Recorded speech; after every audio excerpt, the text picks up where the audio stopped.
እንትን ታጠባለ የምትባልም አለች እና አባ ጊዮርጊስ ዘጋስጫን እኮ ጡት አጥብታቸዋለች። ስለማ እንደ ኢትዮጵያ ኦርቶዶክስ ተዋህዶ ቤተክርስቲያን ክርስቶስን ያዋረደ የለም።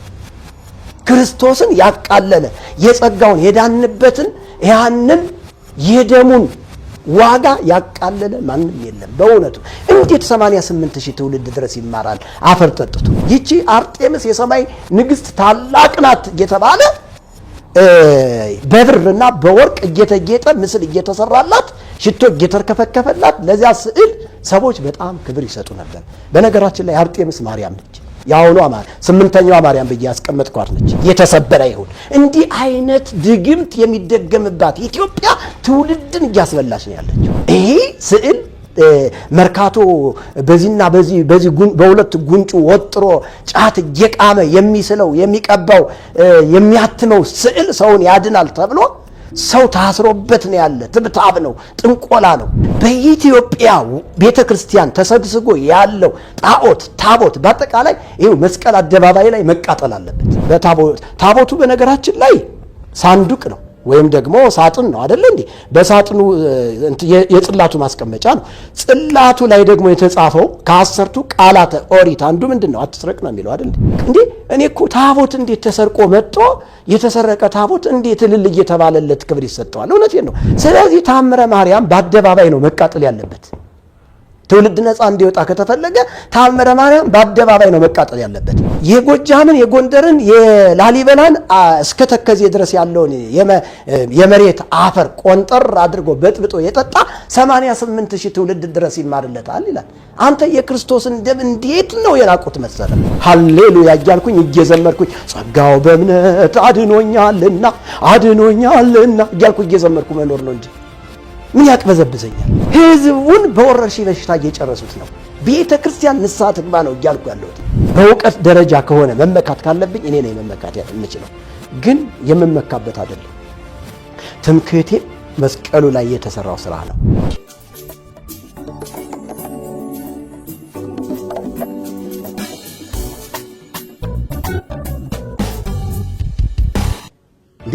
በቂ ነው የክርስቶስ ደም። እኔ ክርስቶስ የሚባለው ጌታ ታሪክ አይደለም፣ ለኔ ህይወት ነው። ክርስቶስን በጣም ነው የምወደው፣ በጣም ነው። እኔ ክርስቶስ ኢየሱስ ለኔ ወንድሜም አባቴም እህቴም እናቴም ነው። በቃ እኔ ይኸውልህ የሚመነዘር ገንዘብ የለኝም፣ ግን በእምነት ከክርስቶስ ጋር ስላለው አንድ ቀንም ተረድቼ አላውቅም። ክብር ለኢየሱስ ክርስቶስ ነው። አንተ ኢየሱስ እኮ በጣም ብዙ ህዝብ በምድረ በዳ ተከትለውት ሄዱ ይላል። ከዛም የሚበላ ነገር ጠፍቶ ከ5,000 ምናምን ህዝብ ሲፈለግ 2 ዓሳና 5 እንጀራ ተገኘ። በክሌ ዓሣው በ5ቱ ህብስት አጽገቦሙ ኢየሱስ ለ50 ቤት። እንዴው ኢየሱስ ጌታ ነው እባክህ! ምን አይነት የፍቅር አባት ነው እባክህ! ኢየሱስ ያለው ሁሉ አለው ነው እያልኩ ያለሁት። ኢየሱስ ያለው ሁሉ አለው። ሰው እንዴት ቅራቅንቦ እንዴት ሽሮና በርበሬ ይጠይቃል እንዴ? እኛ እኮ ኢየሱስ እጅ ላይ ነው ያለነው። ኢየሱስ እጅ ላይ ሲገባ 2 ዓሣና 5 እንጀራ 5,500 ህዝብ ነው ያጠገበው። ሴትና ሕፃናት ሳይቆጠሩ ለዚህ ነው ትርፍራፊው 12 መሶብ ተነሳ ይላል። ክብር ለኢየሱስ ይሁን። ሰው ይህንን እውነት አጥብቆ ይኸው ታሪክ መሆን የለበትም። ኢየሱስ እስከ ዓለም ፍጻሜ ድረስ ከእናንተ ጋር ነኝ አለ። ስለዚህ ኢየሱስ ዛሬም አባዬ እኔ እኮ ልጅ ነኝ፣ እኔ እኮ እግዚአብሔር ልጅ ነኝ በክርስቶስ። ተራራ ስለወጣሁ አይደለም፣ ዋሻ ስለገባሁ አይደለም፣ ወዘተ ጸበል ጸዲቅ ስላደረግኩ አይደለም። እንዲያው በጸጋው ነው ልጅ አደረገኝ። ክብር ለኢየሱስ። አምነህ ትውልድ እንዴት ማይንዱ ይቆለፍበታል? ታስታውስ ከሆነ የሐዋርያት ሥራ መጽሐፍ ምዕራፍ 19 ትዝ አለኝ ቁጥር 17 ጀምሮ ነው ሐሳቡ የሚጀምረው። ጳውሎስ ወንጌልን እየሰበከ በኤፌሶን ከተማ አለፈ ይላል። ጳውሎስ ለ3 ወር ነው በኤፌሶን ከተማ ወንጌልን የሰበከ። በ3 ወር ውስጥ ግን ይኸውልህ በኤፌሶን ከተማ ዋና መጋቢ መንገድ ላይ ተሰርቶላት የነበረው የአርጤምስ ቤተ መቅደስ ዲስሚንስ ነው ያደረገው፣ እንዳልሆነ ነው ያደረገው። እንደውም ቁጥር 34 ላይ ገብተህ ስታነበው በጣም የሚገርምህ ጳውሎስ ቁጥር 17 ላይ ወንጌልን በመስበኩ ምክንያት የኢየሱስ ክርስቶስ ስም ተከበረ ይላል። ክብር ለኢየሱስ ይሁን። በእኛ ዘመንም የኢየሱስ ክርስቶስ ስም መከበር አለበት። ሁሉም ከዛ በኋላ ይቀበሉት ነበር ይልና ወደ ቁጥር 14 ላይ ደግሞ ሲገባ አመጽ ተነሳ ይላል። አመጽ ተነሳ። አመጹ በጣም በኃይለኛ ኃይለኛው ነበር። ይሄ ልክ እንዳሁኑ እንደ ፖለቲካው አይነት ሰዎች ዱላቸውን ይዘው ወጥተው ሰልፍ ምናምን እንደሚወጡ እንደሚረብሹ እንደዛ አይነት ረብሻ ለሁለት ሰዓት ያለ ማቋረጥ ጮት ሆነ በኤፌሶን ከተማ ይላል። በኤፌሶን ከተማ ውስጥ ይሄ ዲሜጥሮስ የሚባለው ሰው የዚችን አርጤምስ የምትባለዋን ታላቅ የሰማይ ንግስት ተብላ ነው። ይቺ አርጤምስ የሰማይ ንግስት ታላቅ ናት እየተባለ በብርና በወርቅ እየተጌጠ ምስል እየተሰራላት ሽቶ እየተርከፈከፈላት ለዚያ ስዕል ሰዎች በጣም ክብር ይሰጡ ነበር። በነገራችን ላይ አርጤምስ ማርያም ነች። ያውኗ ስምንተኛዋ ማርያም በያስቀመጥኳት ነች። ሰባቱ ማርያሞች የሚባሉ በመጽሐፍ ቅዱስ ከዘፍጥረት እስከ ራዕየ ዮሐንስ ያሉትን በደንብ አድርጎ ይተነትናል። ከሰባቱ ማርያሞች በኋላ ግን ስምንተኛዋ ማርያም ማን ናት ብዬ በጥያቄ መልኩ ሊቃውንት ጉባኤ ጥያቄ አቅርቤያለሁ። እስካሁን ድረስ ጥያቄውን የመለሰልኝ የለም። ምክንያቱም ስምንተኛዋ ማርያም የመለኮትን ስፍራ ተክታ እንዲያውም ለስዕሏ የማይሰግድ ሁሉ ከቆመበት ስፍራ እንደሚጠፋ እንደሚገደል ለቅድስት ድንግል ማርያም ስዕል ዝቅ ብሎ መስገድ የማይችል ሰው ይላል ዛፍ ይላል ነፋስ ሲነካው ቅጠሉ እንደሚነቃነቅ አጥንቱ እንደዚሁ ይበታተን ይላል። አርጤምስ ናት። ከዛ ወደ ኢትዮጵያ ሾልካ የገባችው በሮም አካባቢ ደግሞ ምንድነው የምትባል ዲያና ትባላለች። ስለዚህ ጳውሎስ ከዛ በኋላ ሄደና በወንጌል ድምጥማጧን ያጠፋው። ክብር ለኢየሱስ ይሁን። 3 ወር አልፈጀበትም ድምጥማጧን። ከዛሳ በጣም ብዙ ሰዎች ከመነካታቸው የተነሳ የከበረ የጥንቆላ የድግምት የአስማት መጽሐፍታቸውን እያመጡ በጳውሎስ ፊት በአደባባይ ያቃጥሉት ነበር ይላል። ክብር ለኢየሱስ ይሁን። ስለዚህ በእኛ ዘመንም በኢትዮጵያ ቤተክርስቲያን ተሰብስቦ ያለው ታቦት በአጠቃላይ ይሄው መስቀል አደባባይ ላይ መቃጠል አለበት። እውነቴን ነው። እኔ ይሄንን ስል ደግሞ እግዚአብሔር ሁሉን ቻይና ኤልሻዳይ አምላክ ስለሆነ ለትውልዱ የሚራራ አምላክ ስለሆነ ይሄው እናያለን ሁላችን። እንግዲህ በቤተክርስቲያኒቱ ውስጥ 3 አይነት ስግደት አለ። አንዱ የጸጋ ስግደት፣ አንዱ የአክብሮት ስግደት፣ አንዱ ደግሞ የአምልኮ ስግደት ተብሎ ይታወቃል። ነገር ግን እውነት ለማርያም የጸጋ ስግደት ወይም ደግሞ የአክብሮት ስግደት የምንሰግድ ከሆነ እንዲያው ማርያም ሆይ እባክሽን ይሄ ላንቺ የሚገባው የጸጋ ስግደት ነው ወይም የአክብሮት ስግደት ነውና ተቀበይን ብለን ነው ወይ የምንሰግደው? ደግሞ ለእግዚአብሔር ደግሞ የምንሰጠው ስግደት ደግሞ ለአንተ ደግሞ የአምልኮ ስለሆነ የአምልኮ ስግደታችን ተቀበል ነው ወይ የምንለው? በእውነት ይሄ ቤተክርስቲያን ውስጥ የገባ የሐሰት በማር የተለወሰ መርዝ እንዳልኩትኝ መርዝ የሆነ ገዳይ የሆነ ትምህርት ነው። እንዴ የሚለው እኮ ወሰግድ ካይበ ለድንግልናኪ ክሌ ዘይሰገደ ለስዕልኪ አስሪጾ በማየ በስጋው በነፍሱ እየከፍትን ሳይ እንዴ በሁለት በኩል ድንግልነሽና እንሰግድልሻለን። ለስዕልሽ ከመስገድ ወደ ኋላ ያለ ወይም ያፈገፈገ ሰው ቢኖር ነው እኮ የሚለው ይሄ መልካ ስዕል የሚባለው መጽሐፍ። በነፍሱም በስጋውም ትንሣኤ አያገኝም ነው የሚለው። በነፍሱ በስጋው ትንሣኤ የማያገኘው ለማርያም ስዕል የማይሰግድ ነው። እንደገና በቅድመ ታምሩ ላይ ገብተህ ስታነብ ደግሞ የማርያም ታምር የሚናገረው ደግሞ ስለ ስዕሏ ይናገራል። በስዕሏ ፊት ስገዱ ይላል። ለስዕሏ ያልሰገደ ከቆመበት ስፍራ ይጥፋ፣ ስም አጠራሩ ማይታወቅ። እንደገና ከፍ ብሎ ወደ ቁጥር 48 49 አካባቢ ላይ ደግሞ ስታነበው ምን ይላል መሰለ? ድንግልና ኪለ ይረግሙ በሰይፈ ገብርኤል ይትገዘሙ ወበስቃይ እሳት ይመሩ ይላል። ድንግልናሽን የማይቀበሉ ሰዎች ቢኖሩ በገብርኤል ሰይፍ ተቆራርጠው አረው ከስለው ወድመው በአፍጢማቸው ተደፍተው ወደ ገሃነመ እሳት ይውደቁ ይላል። ስለዚህ መርካቶ ለሚሳል ስዕል ነው ወይ ሰዎች እንዲሰግዱ እየተደረገ የጸጋ ስግደት ነው የሚባለው? ይሄ እግዚአብሔርን የሚያስቀና አምልኮተ ባዕድ ነው። ይታምልክ ባዕድ አምላክ ዘይንበሌ አነ እቀትል ወአህዩ ቀስፊ ወይሳል ወአልቦ ዘያመስጥ ነይዴ ከኔ በቀር ሌላ አማልክት አይሆኑልም። እኔ እገድላለሁ፣ እኔም አድናለሁ፣ ከእጄ የሚያመልጥ ማንም የለም ይላል። ስለዚህ እግዚአብሔር በኢትዮጵያ ምድር ላይ ያሉ ስዕላቶች፣ ታቦታቶች በአጠቃላይ ጣዖታቶች ናቸው። እኔ በድፍረት ነው የምናገረው።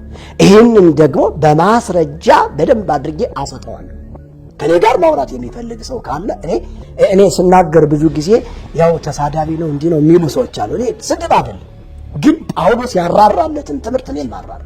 ይሄ ስዕል መርካቶ በዚህና በዚህ በሁለት ጉንጩ ወጥሮ ጫት እየቃመ የሚስለው የሚቀባው የሚያትመው ስዕል ሰውን ያድናል ተብሎ ሰው ታስሮበት ነው ያለ። ትብታብ ነው፣ ጥንቆላ ነው። እንዴ አንተ ይኸውልህ ገድላቶችን ተመልከት፣ ድርሳናቶችን ተመልከት፣ ጥንቆላ ናቸው እንዴ። ድርሳነ ሚካኤል የእንትኑ ያምጣልኝ የጥቅም የእንትን የጥሩ ላይ ገብተህ ስታነብ እኮ የጥንቆላ እንትን ነው እኮ ድግምት ነው እኮ ያለበት። ድሮ እኛ ቆሎ ትምህርት ቤት ሆነን ድርሳነ ሚካኤል ድገሙልን እንባል ነበር። ባለሀብት ቤቶች ድርሳነ ሚካኤል በሽቲ ተሽፈንፍነው ይሰጣቸዋልና ከዛ ብርካምሳ ነበር የሚሰጡን ቆሎ ትምህርት ቤት እያለን ያችን ለመድገም ስንደግም መምህራችን ምን ይላል? ቀስ ብላችሁ በለሆሳስ ማለት ድምጻችሁ ሳይሰማ መድገም ምናምን ማለት እንዲህ ብላችሁ ድገሙት፣ አለዚያ በአብይ ቃል አውጣችሁ የምትደግሙ ከሆነ መብረቅ ይመታችኋል። ድግምቱ በቃ ቀጥታ የሰይጣን እንደሆነ እኔ በጥንቆላው ዓለም ስላለፍኩኝ ድርሳነ ሚካኤል ላይ ያለው ህቡ ስምና ባርቶስ ላይ ያለው ህቡ ስም እንዲሁም ደግሞ አውደ ነገሥት ላይ ያለው ህቡ ስም መስት አንድ አይነት ነው። ምንድነው የሚለው? ዘታመነ በጸሎቱ በስለቱ ለቅዱስ ሚካኤል ኤኮስ የነከምካም የቦካኪሮም ለካፍ ኤሎቴ ዋርናጀጓ የተሰበረ ይሁን። እንዲህ አይነት ድግምት የሚደገምባት ኢትዮጵያ ትውልድን እያስበላሽ ነው ያለችው። ስምንተኛዋ ማርያም አሁን እንደነገርኩህ እንደዚህ አይነት የመለኮትን ስፍራ ተክታ ልክ እንደ አርጤምስ ክብር እየተሰጣ ሽቶ እየተርከፈከፈላት አንዳንዷ ትበራለች የምትባል አለ፣ አንዳንዷ ታለቅሳለች የምትባል ስዕል አለች፣ አንዳንዷ ደግሞ ጡት ታጠባለች የምትባልም አለች። እና አባ ጊዮርጊስ ዘጋስጫን እኮ ጡት አጥብታቸዋለች ስዕሏ። የሚገርም ነገር እንዲህ አይነት ትርክት ያጋንንት ትምህርት ነው። እስራኤላውያንን ባህር ከፍላ ጠላት ገድላ አሻግራለች የሚል አለ። ኖህን በመርከቡ ተመስላ እንዳትሰጥም የኖህ ቃል ኪዳን ተብላ ተጠርታለች። ቀስተ ደመና ይሏታል። እንግዲህ በኢትዮጵያ ቤተክርስቲያን በኢትዮጵያ ኦርቶዶክስ ተዋሕዶ ቤተክርስቲያን እንደሚታወቀው ስርዓተ ኦሪት ይከናወን ነበረ ብላ ታምናለች። እንግዲህ እዚህ ጋር ስርዓተ ኦሪት ይከናወን ነበር ብላ እንደገና ደግሞ ታቦቱን ሰርቄ አመጣሁት ትላለች። አንተ ብዙ ጉድ ነው ያለ እንዴ! እኔ እኮ ታቦት እንዴት ተሰርቆ መጥቶ የተሰረቀ ታቦት እንዴት እልል እየተባለለት ክብር ይሰጠዋል? እውነቴን ነው። ታምረ ማርያም ላይ መጽሐፉ ላይ አስቀምጬዋለሁ፣ ገብተው ያንብቡት። ክብረ ነገሥት የሚባለው መጽሐፍም እንደዛ ነው የሚለው። ስለዚህ ያንን ታቦት ሰርቄ አምጥቻለሁኝ አሁን ታቦቱ በእጄ ነው ያለ ብላ እንግዲህ ታቦቱ በነገራችን ላይ ሳንዱቅ ነው ወይም ደግሞ ሳጥን ነው አይደል እንዴ? በሳጥኑ የጽላቱ ማስቀመጫ ነው። ጽላቱ ላይ ደግሞ የተጻፈው ከአስርቱ ቃላተ ኦሪት አንዱ ምንድነው? አትስረቅ ነው የሚለው አይደል? አትስረቅ እንዴት ሰርቃ መጣ? እንደገና ደግሞ ይሄ የሚባለው መጽሐፍ ደግሞ ይሄ ክብረ ነገሥት የሚባለው መጽሐፍ ደግሞ ምን ቢል ጥሩ መሰለ? ታቦተ ማርያምና ታቦተ ሚካኤልን ነው ይዤ መጣ። ታቦተ ሚካኤልን ትቼ ታቦተ ማርያምን ነው ይዤ መጣሁ ይላል። የሚካኤል ታቦትና የማርያም ታቦት የሚባል አለው ለእስራኤል የተሰጠ ይሄም ራሱ። ከዛ ደግሞ ድርሳነ ዑራኤልን ደግሞ ማንበብ ትችላላችሁ። ድርሳነ ዑራኤል ላይ ደግሞ ታቦቱን የተቀበለው ሙሴ ከዑራኤል ከሚባል መልአክ ነው። ዑራኤል የሚባለው መልአክ ደግሞ ሁለት ታቦቶችን ለሙሴ ሰጠው። ምን አይነት ታቦቶች ናቸው ይላል? የወርቅና የዕንቁ ጽላቶችን ይላል። የሚካኤልንና የማርያምን ጽላቶች ለማን ሰጠው ይላል? ለሙሴ ሰጠው ይላል። ይህ ከመጽሐፍ ቅዱስ ውጪ የሆነ ባዕድና እንግዳ ትምህርት ነው። ይህን ስል ግን የኢትዮጵያ ኦርቶዶክስ ተዋሕዶ ቤተክርስቲያን ያሁኗን ከመካከለኛው መቶ ክፍለ ዘመን ጀምሮ ያለችቷን ቤተክርስቲያን እንጂ ከዛ በፊት ያለችቷን ቤተክርስቲያን አይወክልም። ይሄንን በየትኛውም ዓለም ያለ ኦርቶዶክሳዊ እንዲረዳ ይፈልጋል። ቤተክርስቲያኗ በሐዋርያትና በነቢያት መሰረት ላይ የታነጸውን ክርስቶስ ኢየሱስን ሰብካለች። ክርስትና ወደ ኢትዮጵያ ሲገባ በኢትዮጵያዊ ጃንደረባ አማካይነት እንዲሁም ደግሞ በፍሬምናጦስ አማካይነት ወደ ኢትዮጵያ ክርስትና ሲገባ በጤናማ መንገድ ነው የገባው። ወንጌል ተሰብኳል። አዎ ተሰብኳል። ሲሰበክም በቤተ መንግስት ላይ ተሰበከ። ለመጀመሪያ ጊዜ ኢዛናና ሳይዛና የሚባሉ ወንድማማቾች ላይ ወንጌል ገብቶ ከዛ በኋላ እነ ፍሬምናጦስ ይብን የውሃ ጥምቀት ካጠመቋቸው በኋላ አብራ ወአጽባ ብለው ስማቸውን እንደቀየሩት የታሪክ መዛግብቶች ይናገራሉ። ከዛ በኋላ እንግዲህ እነ ቅዱስ ያሬድ መነሳት የነ ተሳቱ ቅዱሳን ምናምን ያልክስቲ ወንጌል ተሰብኳል። ተሳቱ ቅዱሳን ቆብን ምናኔን እንደ ጦጣና እንደ ዝንጀሮ ቅጠል ያልበላ አይጸድቅም ብለው ከመስበካቸው ውጪ በነገራችን ላይ 5ኛው መቶ ክፍለ ዘመን ላይ ተሳቱ ቅዱሳን ሲገቡ ይሄንን እንክርዳድ በኢትዮጵያ ቤተክርስቲያን ዘርተዋል። ይሄ ስህተት ነው። ግን ጠንካራ ጎን አላቸው። አዎ አላቸው። ወንጌል ሰብከዋል። አየ ስህተት እዛች ላይ 5ኛው መቶ ክፍለ ዘመን ላይ ገባች። ግን ወንጌል ተሰበከ። አዎ ተሰበከ። ተቀየጠ። አዎ እንዲህ ያለች ቤተክርስቲያን እስከ 14ኛው መቶ ክፍለ ዘመን ድረስ ወንጌልን ሰብካለች እየተንገዳገደችም ቢሆን። ስለዚህ የመጀመሪያዋ ቤተክርስቲያን ወንጌል የምትሰብክ ዲበ መሰረተ ነቢያት ወሐዋርያት እንዘ ክርስቶስ ማእዘንተ ሕንጻ ከማሁ ያድር ኩሉ ሕንጻ ወይጸንጽ መቅደሱ ለእግዚአብሔር በሐዋርያትና በነቢያት መሰረት ላይ ታንጻቸዋል። የማዕዘኑ ራስ ድንጋይ ክርስቶስ ኢየሱስ ነው። ተአምረ ማርያም መጣና ይሄንን ፍርስርሱን አወጣው። ምን ይላል? ይህ የእመቤታችን የቅድስት ድንግል ማርያም ተአምር ከነቢያትና ከሐዋርያት መጻሕፍት ይበልጣል፣ የከበረ ገናና ነው ብሎ አስቀመጠው። የሐዋርያት መጻሕፍት አያስፈልግም አለ። የነቢያት መጻሕፍት አያስፈልግም አለ። ስለዚህ ተአምረ ማርያም በአደባባይ ነው መቃጠል ያለበት። ትውልድ ነፃ እንዲወጣ ከተፈለገ ተአምረ ማርያም በአደባባይ ነው መቃጠል ያለበት። እነዚህ ገድላቶች በአደባባይ ነው መቃጠል ያለባቸው። ድርሳነ ዑራኤል ላይ ገብተህ አንብብ። ላሊበላ የሚባል ሰው እኮ ከላስታ ላሊበላ ተነስቶ ጎጃም ጎንደር እስከ ተከዜ ወንዝ ድረስ ቃል ኪዳን ተሰጥቶታል። ምን አይነት ቃል ኪዳን? የጎጃምን የጎንደርን የላሊበላን እስከ ተከዜ ድረስ ያለውን የመሬት አፈር ቆንጠር አድርጎ በጥብጦ የጠጣ 88,000 ትውልድ ድረስ ይማርለታል ይላል። አንተ የክርስቶስን ደም እንዴት ነው የናቁት መሰለ? እኔ በቅንነት ሰዎች እንዲረዱኝ ይፈልጋለሁ። ከማንም ጋር ጥላቻ ያለኝ ወንጌል ዋጋ ያስከፍላል። እስከ ሞት ድረስ ግን ወንጌልን ለመስበክ እስከ ተመረጥኩኝ ድረስ ይሄንን እውነት እናገራለሁ በአደባባይ። ጌታዬ ምስክሬ ነው። እንደ ኢትዮጵያ ኦርቶዶክስ ተዋሕዶ ቤተክርስቲያን ክርስቶስን ያዋረደ የለም። ክርስቶስን ያቃለለ የጸጋውን የዳንበትን ያንን የደሙን ዋጋ ያቃለለ ማንም የለም። በእውነቱ እንዴት 88,000 ትውልድ ድረስ ይማራል አፈር ጠጥቶ? እንዲህ እዚህ ማን ጊዮርጊስ ነው የሚል ደግሞ ተነስቷል። እዚህ ወደ ጎንደር አካባቢ ያምጣልኝ። ይሄ ምንድን አፏፏቴ ምናምን እንትን የሚለው ተባረክ እግዚአብሔር ይባርክ። በርሜል ገብርኤል የሚባል ሰው ሄዶ በተቅማጥ በሽታ እያለቀ ነው ወንድሜ። ህዝቡን በወረርሽኝ በሽታ እየጨረሱት ነው። ቤተክርስቲያን ንስሐ ትግባ ነው እያልኩ ያለሁት። አምነህ ዳን እየተባለ ለምንድን ነው ቢቅበዘበዘው? ኢየሱስ እኔ እኮ ተክለ ሃይማኖትን እዘክራለሁ፣ ገብርኤልን እዘክራለሁ፣ ጊዮርጊስን እዘክራለሁ ብሎ እድናለሁ ብሎ የሚያስብ ሰው ኢየሱስን ክዶታል። በቃ አውቶማቲካሊ ጊዮርጊስ የተስክር ኃጢአተ ገብር ከአብድ እስከ ላይ መለከ እስከ ናሰርክ ተውለት ጊዮርጊስ የባሪያን መታሰቢያ ያደረገ ወይም ደግሞ ዝክርን የዘከረ እስከ 10 ትውልድ ድረስ ይማርላል። ምን ማለት ነው? ኢየሱስ በቂ ነው ወንድም አለ። ህዝቡን አታታሉ። ይበቃል። የኢየሱስ ክርስቶስ ደም ከኃጢአት ሁሉ ያነጻል። ወደሙ ለኢየሱስ ክርስቶስ ያነጻል ሁሉ ኃጣዊና ሃሌሉያ። ይበቃናል የኢየሱስ ደም። በቃ ለምን ተሸናፊ ያደርጉታል? ለምን የኢየሱስ ክርስቶስን ደም ያረክሱታል? እንደማይሰራ እንደማይችል አቅም እንደሌለው መጽሐፍ ቅዱስ የእግዚአብሔር ቃል ሲናገር በበደላችሁ በኃጢአታችሁ ሙታን ነበራችሁ።